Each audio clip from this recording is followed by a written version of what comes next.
forum where cutting-edge innovations will be showcased by more than 700 exhibiting companies, more than 100 of which are exciting startups.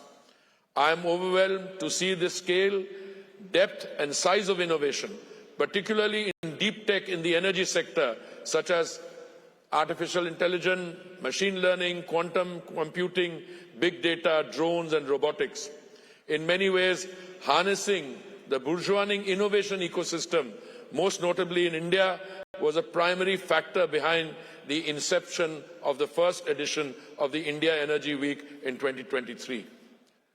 Major oil and gas companies such as BP, Shell, Exxon, Chevron, McDermott have their global capability centers in India, where lakhs of Indian, a lakh being 100,000, Indian engineers are doing cutting-edge design,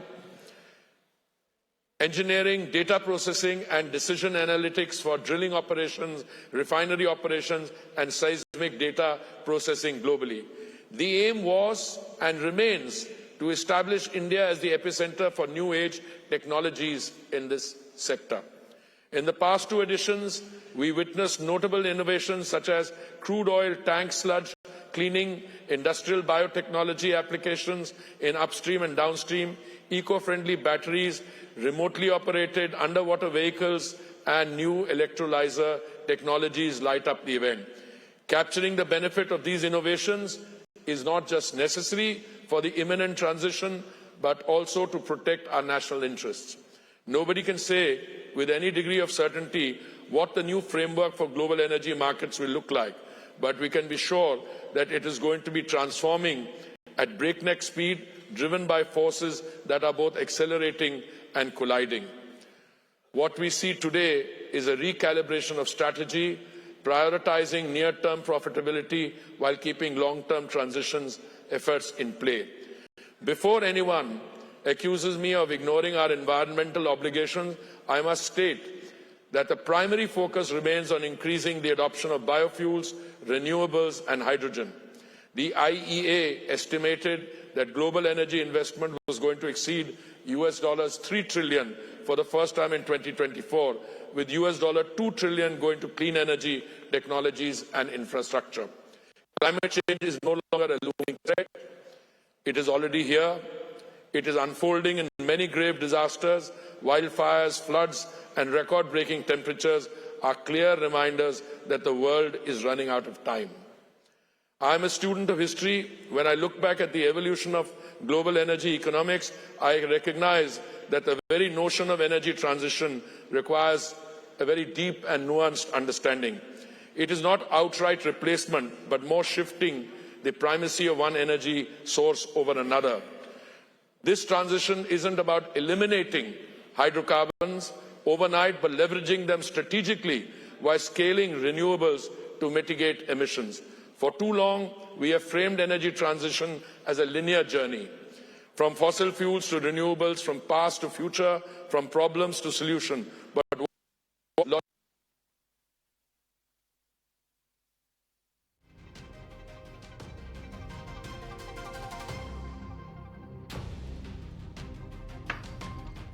all right, that is the Union Petroleum Minister Hardeep Puri addressing the India Energy Week at the moment. Given the aspect of what we can expect from here as to how India also is looking at a roadmap and how to navigate it.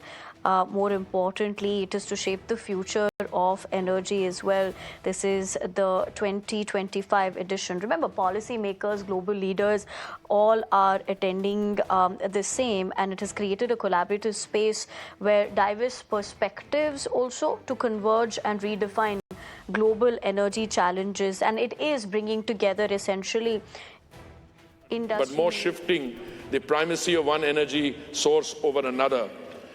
This transition isn't about eliminating hydrocarbons overnight, but leveraging them strategically while scaling renewables to mitigate emissions.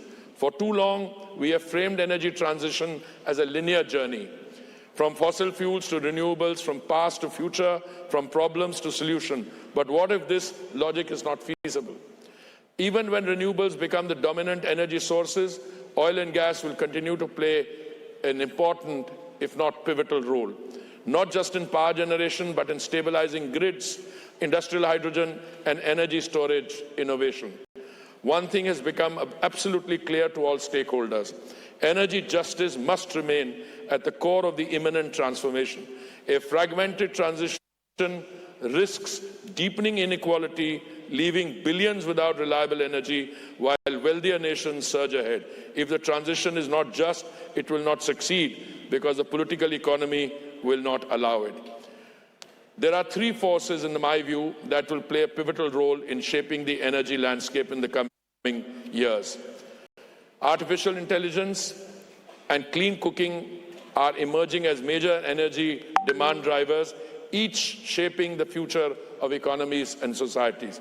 AI is one of the largest energy consumers, with data center demand rising 18 to 20% annually by 2030. India's AI-driven digital economy